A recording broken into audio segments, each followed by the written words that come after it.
Come to the next pizza seminar without pizza today. Our today's speaker is Robert Hancock, who is currently a postdoc with us, and he will tell you something about typical Ramsey properties. Franz. Thank you, Jan.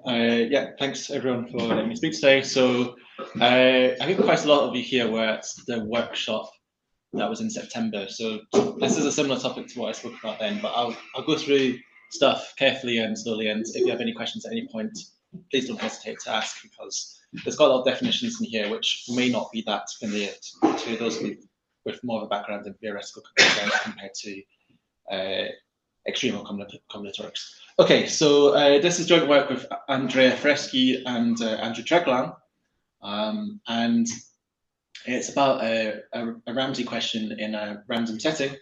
So all of the words in the title there will be completely relevant, and we'll kind of unpack each of them. So to start with, we'll start with this nice, fairly fun question, which is the following. So what I'm going to do is I'm going to choose colours for each of the numbers 1, 2, 3, 4, etc. And what I want to do is I want to avoid the monochromatic solution to x plus y equals x. So, for example, let's just have a go at it and see what happens. I'll go for the colour 1, red's the colour 1, red's the colour 2. Now, obviously 1 plus 1 equals 2, but here when I say distinct, what I mean is that x and y must be different from each other. So I'm happy with if x is equal to y, then I don't care. So this is not yet an issue. But now 1 plus 2 equals 3, so I better not make 3 red. So I've got to make a choice here now of making it blue. 4 I can do either colour, that's fine.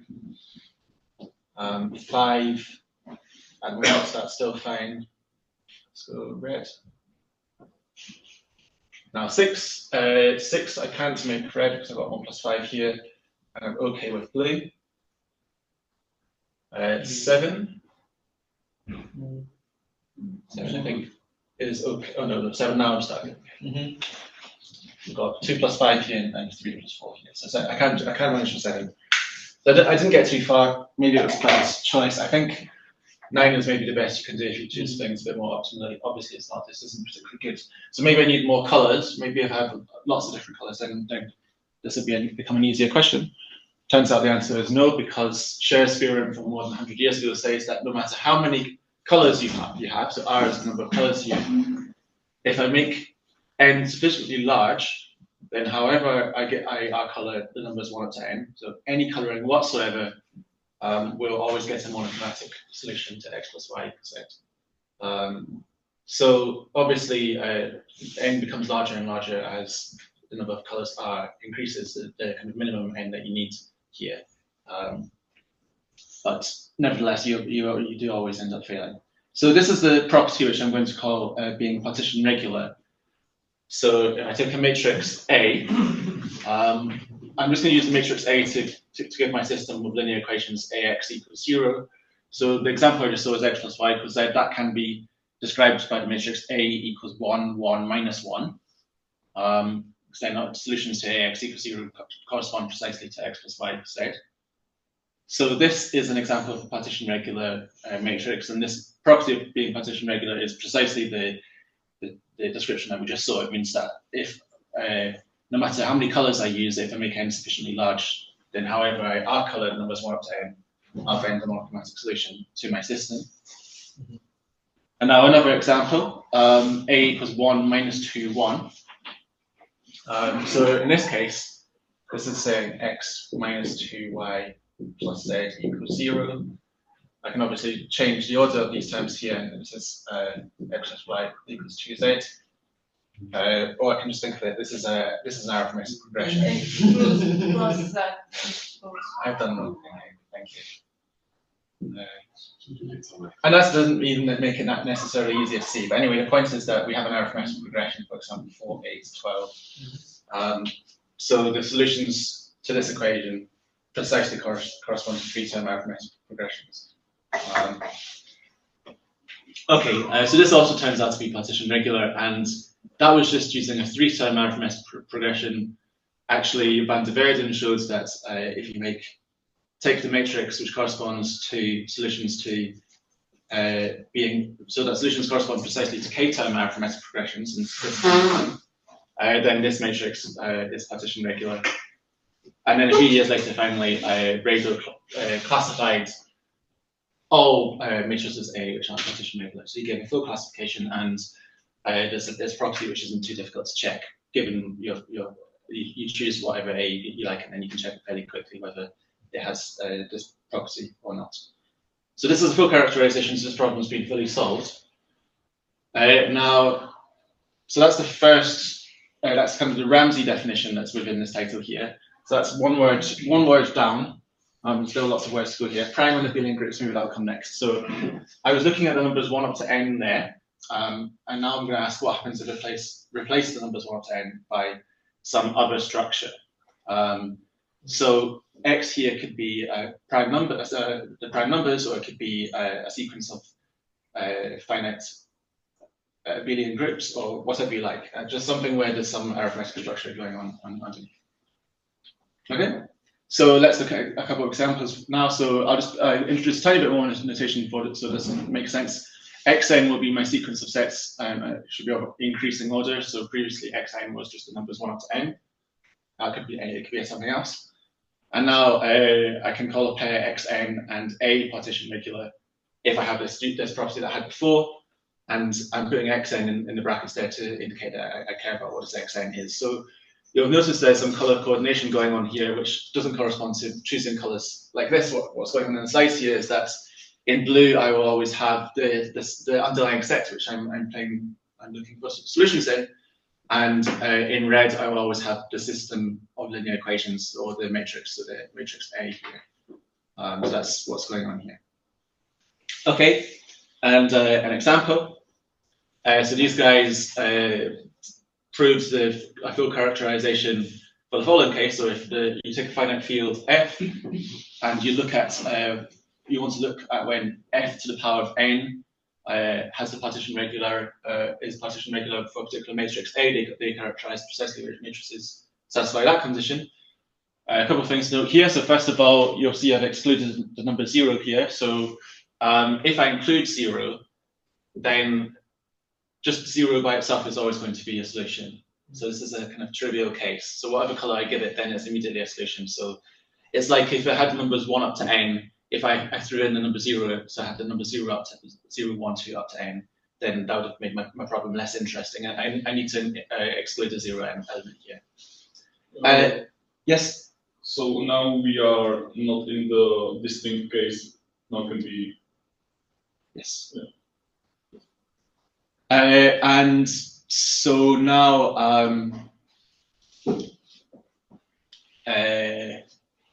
yeah, sorry. The second thing I wanted to say was that actually the characterization here turns out to be almost identical to the one given by Rado. So it's a very similar property that's it turns out. It explains why the matrix A has this partition regularity property. Okay, so that's an example in finite fields. And now I want to do the example in prime numbers. And here's a very silly formulation of the Green-Tau theorem. So what the Green-Tau theorem really says is it says whenever you take a dense subset of the prime numbers, you can always find a k-term arithmetic progression. So what I'm going to do instead now is I'm going to just look at color classes here. So of course I can pick R my number of colors. I make n sufficiently large. Then I know that by the Green-Tau theorem, there's a dense class. I can take any dense subset. There'll be a k-term arithmetic progression in there. Well, one of my color classes is clearly dense because one of them has at least kind of 1 over r proportion of the prime numbers in it. So that's in that sense, in that particular color class, I will find a monochromatic sequence of k-term arithmetic progression within there. So in this setting, then I can say I have this Green-Tau Rödl Ramsey type property going on here. Okay. So there's one more word to unpack here, which is typical. And by typical here, I'm going to mean kind of something probabilistic. So now we're going to look in the probabilistic setting. So I'll start with my sequence xn, and now what I'm going to do is I'm going to keep each element of my set xn with probability p independently of each other element. So every number within my set, I'm going to flip a coin. It'll be some biased coin, and heads I keep it, tails I do not. And then whatever property I'm looking for, I mean, obviously it'll be this partition regularity property. I'll say it occurs with high probability if its probability of occurring goes to 1 as n goes to infinity. Okay, so obviously when I'm flipping a coin and including each element or not with some probability, it could be I always get heads. I'm extremely lucky. Then I'll just get xn back, and then I'll clearly still have my property. Or it could be I always get tails, and then I have nothing in my set, and then I don't have any property. So nothing can ever happen for certain.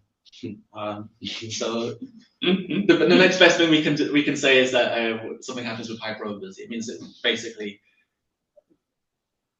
999,990 times last 1 million, or whatever you like, times the property will happen.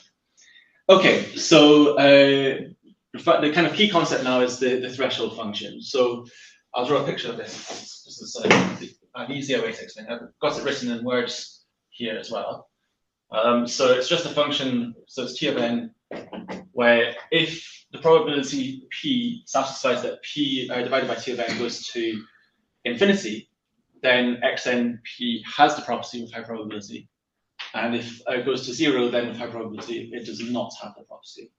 And kind of what this looks like is, so on this side, this is going to be the probability that Z occurs. And here I'll have P. And we know if it's 1, then probability 1 it will occur for the properties that we are interested in, and 0 is probability 0. And then kind of what happens in between is, it turns out we start off almost certainly not happening, and then suddenly it goes up like this. And where this sharp trajectory happens, this is a t of n. So it's basically saying that we almost certainly do not have the property all the way up to this t of n threshold, and then it dramatically changes. Now almost certainly we do have the property. And of course, you should ask why should a threshold function exist? So it turns out there's a result by Bolbash and Thomason from the late 1980s, which says that if you have a monotone property, then you have a threshold function. Monotone means being closed under subsets, and in particular, our property is closed under subsets. So if I have a set of numbers and it has the Ramsey, the Rado property, so it's partition regular, then I add another number in. Clearly, I still have the partition regularity property, because however colored what I already had, I'll get my monochromatic solution. So if I add extra stuff in, that's only possibly helping. So this is a monotone property. So it's being closed under supersets. Closed under supersets. No, subsets. Okay, good. Symmetric. Is closed under subsets. Exactly. Good. So good catch. Yeah. So we expect a threshold to appear somewhere, and our question is, where is it? And so if we take our given set, our given pair xn and a, which is partition regular, we want to know where's the threshold for having the property that, however it is colored, there exists a monochromatic solution. Now I need to state what the number of colors here is.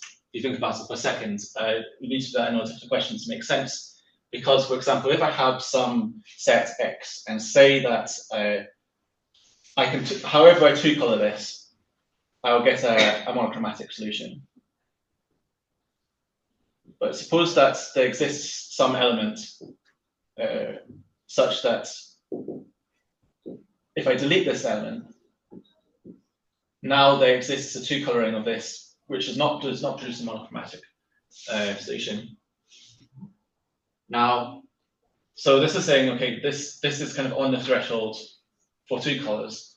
But if I now use 3 colors, well, I'll just use my third color for the number x. And then that'll give me a 3 coloring of the set x, which does not have any monochromatic solutions. So it's definitely possible that you get X where, however you two-color it, you get a monochromatic solution, but there exists a three-coloring where there's no monochromatic solutions. So clearly, whatever your set is, it's slightly different property being however you two-color, you get a monochromatic solution compared to however you three-color, and etc. So for this particular question, it makes sense to fix the number R first, and then you ask, okay, does X and P A have the R Rado property, which will be precisely what I've written here. It means however I calculate there's a monochromatic solution. Okay, so hopefully that's clear. Hopefully that's happy with that so far. So now next thing is to look at what's already been done, and the kind of main motivating case is the usual setting where we have numbers 1 up to n, and we include each of them with probability p. So let's look at the example of x plus y equal, well, sorry, let's talk about this key comparison first here. I'll do it for x plus y equals z actually. So I just, so there's two key quantities which I want to compare. These are the expected number of solutions to my system in the numbers 1 up to n, where I keep each one the probability t. I want to compare this to the expected size of the numbers 1 up to n, where we keep each probability p. So why do I want to make this comparison? So let's suppose that the quantity on the left is much larger. That means, so I'm going to draw kind of these hypergraphs for the solution. So here's 3, 4, 7, and here's 2, 5, 7. And the point is, if the number of solutions is far larger than the expected size of NP, that means that every number is in lots and lots of solutions. So here, the number 7 is in a very large number of solutions. Now, obviously, the issue is that I could have colored absolutely everything else, and then when it gets to coloring 7, there's no choice. However I color it, I'll complete a monochromatic solution somewhere. And that's what we saw with our example on the very beginning, number 7. On the other hand, if the quantity on the right is much larger instead, that means the expected number of elements is so this quantity is much larger than the quantity on the left. That means we expect each element to be in basically no solutions. Very occasionally it will be in one solution. Even more occasionally it will be in 2, but most numbers are just isolated, they're not in any solutions. Now, obviously, in this picture, it's very easy to color it and avoid a monochromatic solution. So it looks like comparing these quantities is the key observation. Now, when you're looking for thresholds, the definition, you're looking for something happening with high probability, which means as n tends to infinity, the probability tends to 1. So I'm thinking of n tending to infinity, which means I only care about asymptotics here. So this is an asymptotic calculation. So that means what I want to do for the left-hand side, I want to think about what the expected number of solutions to ax equals 0, and in this case it's x plus y equals z. So I have of order n choices for x, of order n choices for y, and now z is immediately determined. And then I need to include each of x, y, and z. They each appear with probability p. So this gives me p cubed. So my left-hand side is n squared times p cubed here. And obviously the right-hand side is just n times p. So I don't care about the leading order constant here because this is an asymptotic calculation. So this gives an expected threshold of n to the minus 1/2. Now, whatever my system is, so that was for x plus y equals z, I can do the same thing. And just very quickly, this is the calculation, and don't worry too much about exactly why this is what's happened, but you can do exactly the same calculation as before, as we did on the left-hand side, and we come up with a matrix parameter m of a, which we define as being k-1 divided by k-1 minus the rank of a, the matrix A. And it turns out this looks like this should be what governs where the threshold is. And it turns out that this is indeed the case. So there's a pair of results by Rado and Ruciński who did the lower bounds, and Friedgut, Rado and Schacht who did the upper bounds. And they proved that this n to the minus 1 over this matrix parameter m of a is indeed the threshold. And he did it in the following sense. So they actually found, so it's better than the definition of the threshold I gave before. It's a stronger notion of a threshold. Actually, we just need P to be smaller than a very small constant times the threshold in order to say with high probability I do not have the property, or larger than a very large constant times the threshold to say that with high probability I do have the property. This is stronger than the definition I gave at the start. And one of the interesting things here to note is that R does not appear in this threshold here. As you can see, it doesn't matter how many colors R I use, the threshold is always the same. Where R probably does matter is precisely what these constants are. So what is little c and what is big C here. I think R does make a difference for what those values are in that case. But in terms of what the actual threshold is, this n to the minus 1 over m of a, and I've got the colors R does not make any difference. Okay. Any questions up to now? This is probably a good point before we move on. Okay, good. So let's move on to changing the setting that we have. So the numbers 1 up to n, we'll change it to number setting now. So what about in the cyclic group Zn? So this is an easy case. In this case, when you look at the kind of the structure of adding within here, looking in the numbers 1 up to n compared to looking in the cyclic group Zn, it's very similar. Obviously in Zn we have a wraparound effect, which doesn't happen in numbers 1 up to n, but this only affects the kind of constant in terms of the number of solutions that we have. So every element obviously is now in the same number of solutions in Zn, whereas that was not the case in n, but the asymptotics are still exactly the same. Because the asymptotics are exactly the same, we expect that means the threshold should be exactly the same, and that is indeed the case. And actually, this did appear in another paper earlier. So there was a result by these guys where they proved the sharp threshold. So sharp threshold is even better than what we saw before. So in the last slide, we saw a capital C and a little c. What you can do is replace these by some c times c prime times 1 plus epsilon. And this one gets replaced by c prime times 1 minus epsilon. So these are very close together. You're still not sure exactly what this constant c prime might be, but obviously this is a very narrow gap. This is what sharp threshold means. And they actually needed to use ZNP. So they were looking, I think they were probably looking to work in the numbers 1 up to n, but somehow the extra symmetry that you have looking in the cyclic group was crucial for their proof. So it was easier for them to prove the result in ZNP. And maybe we don't even know if it's true in numbers 1 to n. So their result was within the cyclic group, and actually the amount of symmetry they needed actually meant they also needed to use n as prime. Obviously, we can still have a sequence of Zn's. We just take all the ones which are all of the n's which are prime. This gives me my sequence. So I can still think of asymptotics here. I just need to include only ones which are prime. Okay, so now we'll go into some new results. So all of the next few slides are results which appear, the theorems which appear here are results which appear in our paper. So we saw the example in the prime numbers, and this is maybe the nicest example. So I'm always going to do this key comparison, where what I do is I compare the expected number of solutions to the expected size of the set. So I'll always do this calculation. Now, looking at KAPs in the numbers in P and P, if you think about what I'm doing here, I pick two elements, and then this immediately determines my KAP, because then kind of I have to pick others that kind of equally spaced in between. So I can only pick two of them, and then the rest are immediately determined. So this gives me the following calculation. So for the first two primes, I have kind of roughly n over log n choices to pick two prime numbers for the first two, and then the rest of them are immediately determined, and we kind of need to think about what's the chance that it is a prime number. We need each of these to be prime numbers that happens kind of 1 over log n of the time. And then we need to include each of my k elements, and obviously that gives me my p to the k.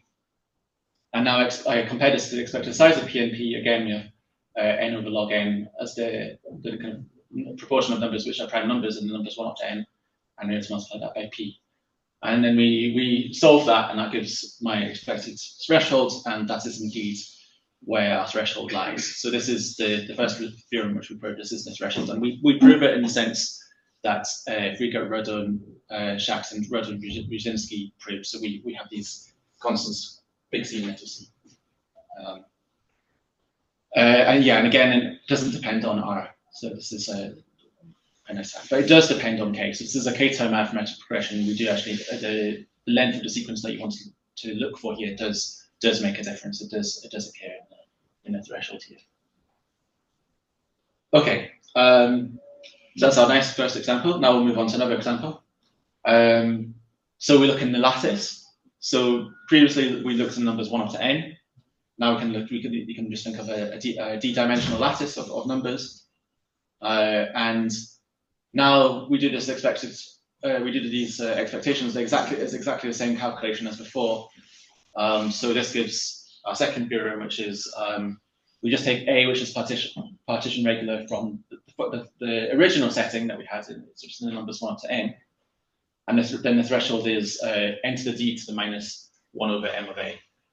Now this should be read as n to the d to the power of minus 1 over m of a, not n to the minus d over m of a, because really what we care about is the size of the original set, which was n to the d, and then the threshold is minus 1 over m of a. And you should think of it that way, because the size of the set really matters here.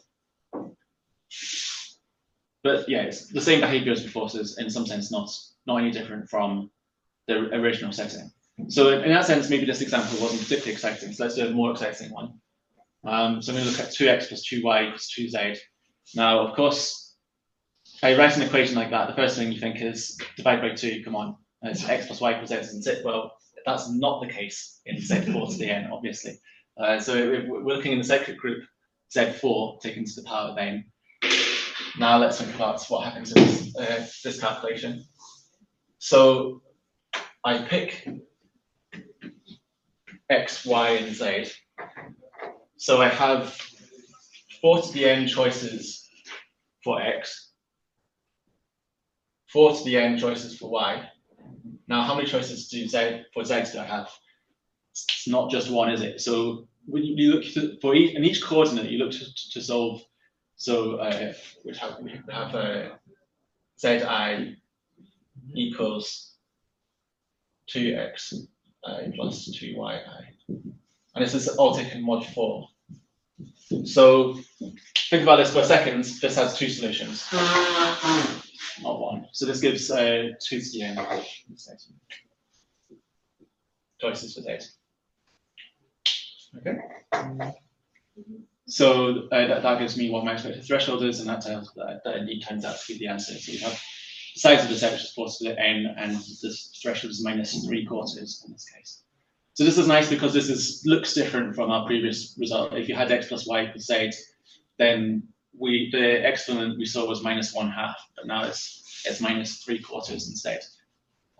So it looks like something different has happened here. Hopefully this is a nice example. And now, final example I want to give is just finite fields. So if we have no zero divisors, so the easier case, actually, then everything goes as you expect, and you still get this minus 1 over m of a as before. Now, m of a was a function which was determined using the rank of the matrix A. So that's why I put F in here. You can obviously still calculate the rank of a matrix A if the entries are in F. It needs to depend on F. So it's exactly the same definition as before, but now everything depends on F instead. But yeah, the behavior is completely fine here. How much time do I have roughly? 15 minutes. 15? Okay. Good. So those are the 4 examples, and then obviously the overall aim was to kind of make as broad a statement as possible. So this is far too technical, and it's in the paper. I don't want to write it out on the slides. So I'll give a less technical version with some natural conditions, which I'll put in inverted commas, for what we can prove on the whole. So I'll take Sn to be my sequence of subsets of powers of abelian groups. You'll see that if you think back to all 4 examples, that I've shown you, they were all of this form in some way. Even prime numbers are obviously a subset of a set of integers, which is an abelian group. So that's even that setting does fit in here. I'm going to take Pn to be this quantity which I calculated precisely by this intuition which I explained over and over again in the different examples. So that's how I've determined what Pn is here, and it should satisfy some basic conditions. So Pn should go to 0, and the size of the set times Pn should go to infinity as n goes to infinity. Number of ways of extending partial solution to a full solution should be bounded in some appropriate way. So basically, all I want to say, that's kind of a hand-wavy explanation of what's going on here. But what I'm saying is, if I picked what certain elements are, x1, x2, x3. So I've already picked them, and now I need to pick the remaining elements. I don't want if I've chosen different, I could choose different things for x1, x2, x3. I don't want there to be a massive variation between what I choose here and then the number of ways of completing the solution. I want this to be bounded in some way. That's what, in some sensible way. That's what I'm saying about this bullet point here. And that's obviously quantified, and you can quantify that quite carefully.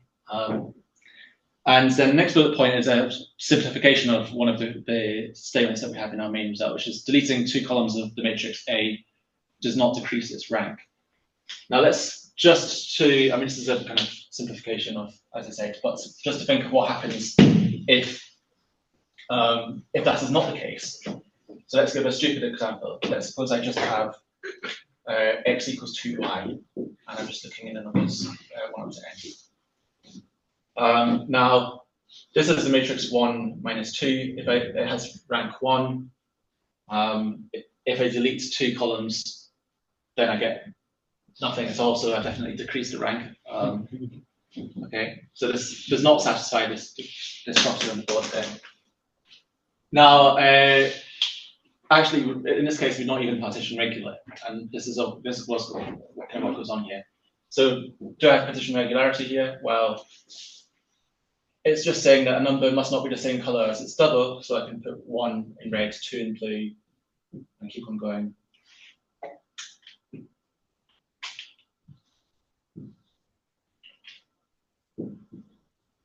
And do that infinitely, and this is clearly not partition regular at all, actually, for this particular example. But kind of generally, some phenomenon like this happens. So this is as I say, it's a simplification of the statement that we had, but hopefully that gives you a rough idea of one of the things that's important. Now, the first 4 bullet points are sort of nothing compared to the last one. The last one is really the most important one, as far as what we could see. And that's a supersaturation, which says that if I have my sets Sn, so I've not done anything random yet, I keep every element. So we know that however we are colored, there's going to be a monochromatic solution, but actually we need that a constant proportion of all my possible solutions are monochromatic. So this is a very strong bound. It's not just saying there's one monochromatic solution, actually a linear proportion of all of my possible solutions are monochromatic. So it's a very large number, and obviously this isn't a statement which we expect to hold in general, and you need to have this result in order to prove any of your results.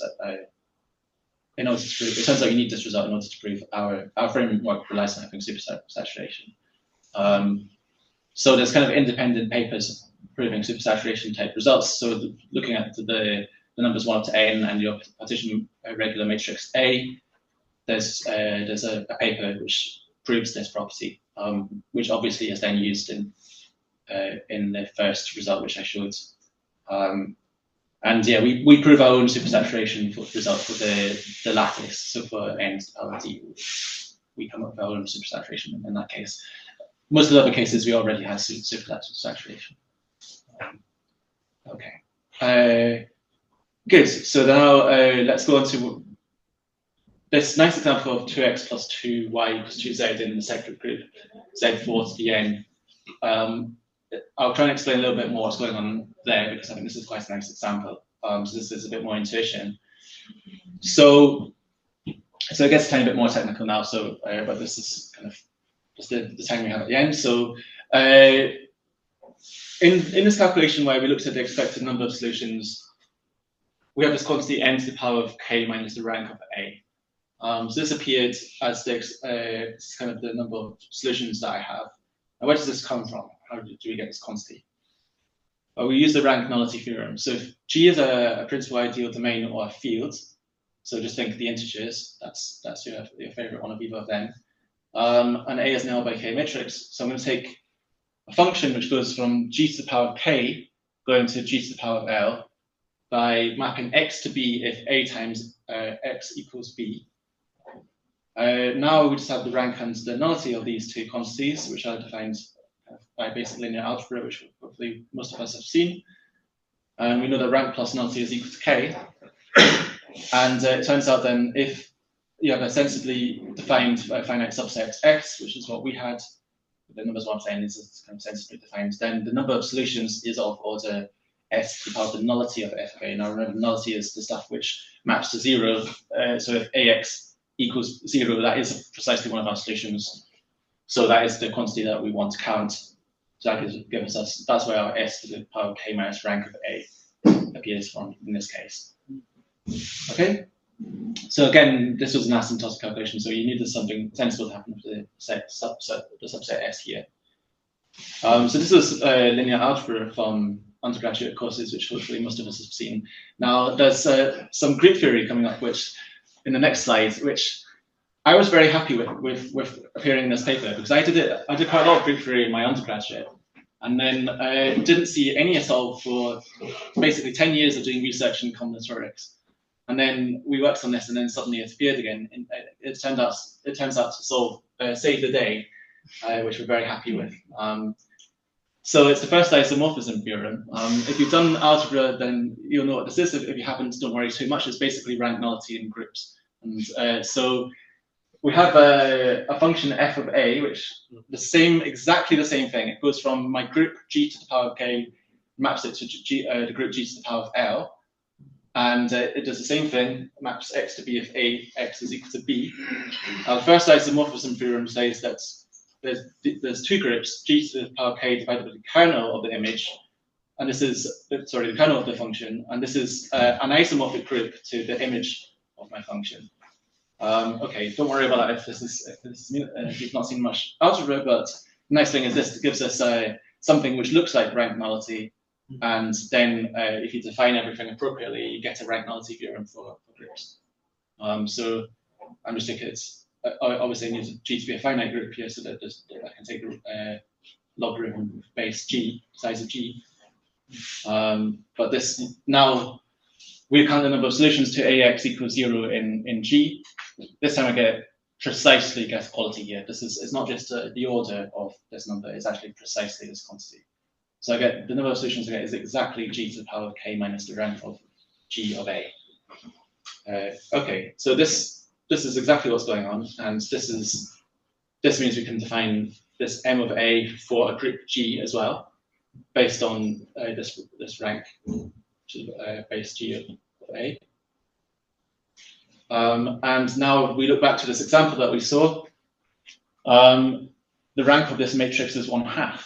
So this is great, because talking about rank of a matrix and it not being an integer feels quite weird. But of course, actually, in this case, it makes sense, because when we looked at the number of solutions, we had 4 to the n choices for our x, 4 to the n choices for our y, and then for z. If it was ranked 0 or 1, then we'd expect the number of choices to be either 1 or 4 to the power of n. It wasn't, it was in the middle, it was 2 to the power of n. So this is in the middle, it's 1/2. So it makes that made me happy, because it looks like that seemed to make sense. And indeed, it then comes up with this 4/3, which is what we saw in the theorem. So this actually looks like it makes complete sense. I've asked various friends from algebra whether they've ever heard of defining a rank of a matrix in this way. They haven't. I've not seen it anywhere else. So yeah, it looks like a nice new concept, but it doesn't seem to have appeared before, and it seems to explain what's going on here, which is quite nice. And my final slide is just a kind of hand-wavy explanation of what's going on overall. So I drew a hypergraph earlier, and actually that's what we do when we prove the overall result. We look at making a vertex for each of my elements in the set, and a hyperedge for each solution. So then I get some hypergraph. I get some underlying hypergraph, and then now if I'm looking for monochromatic solutions, what that corresponds to is I give a vertex coloring, and I'm looking for monochromatic edges. So I can phrase the entire thing in terms of hypergraphs, turn the problem into something about hypergraphs. And kind of the nice idea about doing this is when you're looking at this picture here, you've completely forgotten what the underlying arithmetic structure is, and then maybe it kind of feels like, well, maybe the underlying arithmetic structure shouldn't really matter. And that's sort of the underlying theme of the whole talk, is that actually it didn't really matter. It was just this asymptotic calculation that we did, where we compared the expected number of solutions, so expected number of edges, to the expected size of the set, so the expected number of vertices which appear, including each probability p, and that tells you where the threshold should lie. Good. So I think that's a good place to stop. Thanks very much for your attention.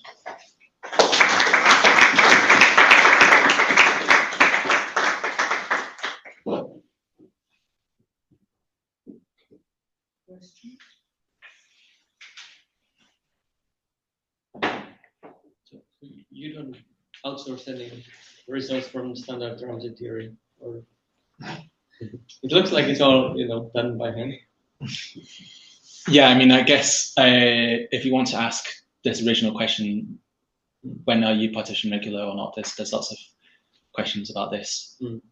Look, I mean, so we just looked at systems of linear equations. That's fully satisfied for being whether you're partition regular or not. But you can take much more complicated equations, quadratic equations, whatever. Are they partition regular? This is an open question which people in algebra are particularly interested in.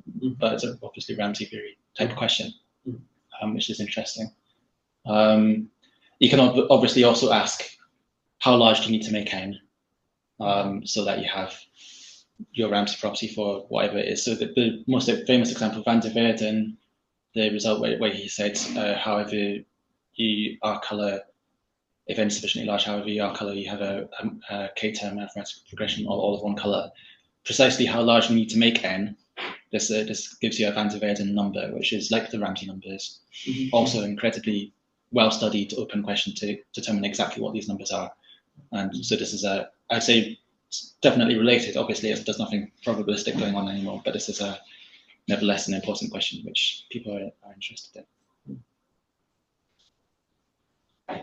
Yeah. So your condition on the A was slightly more technical than just partition regular, right? From which slide? The main result. The main result slide. Are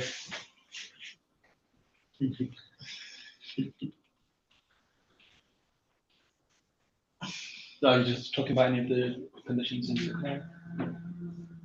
Yeah, those deleting two columns. Oh, so we have something more technical than that. Which okay. My question was that if I just want to replace it with A being partition regular, would there be some easy to describe counter? I mean, if my dream would be that I just say the full power A needs to be partition regular, then there is some stupid counterexample telling me I need to be a bit more technical. No, I don't think that's so. No. I know. I mean, I think that's. I don't think that. I think you'd be happy. You just take A to be partition regular, then you need to. I mean, the main thing is you need to prove supersaturation. Then this framework would work. So I mean, maybe that would have been the best bullet point, but they're just saying A is partition regular. But there was some quantitative way of calculating. I suppose, yeah, no, I suppose you're right. There was some,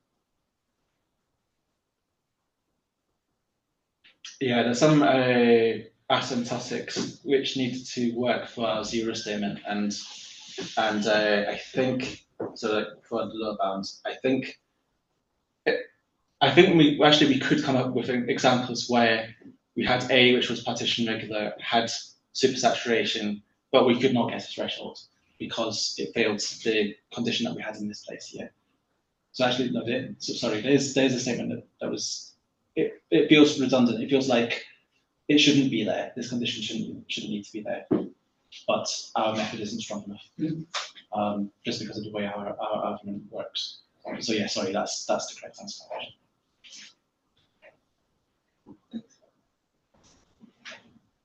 There are no more questions, no online questions. If there are any online participants, okay, well, let's thank Robert again.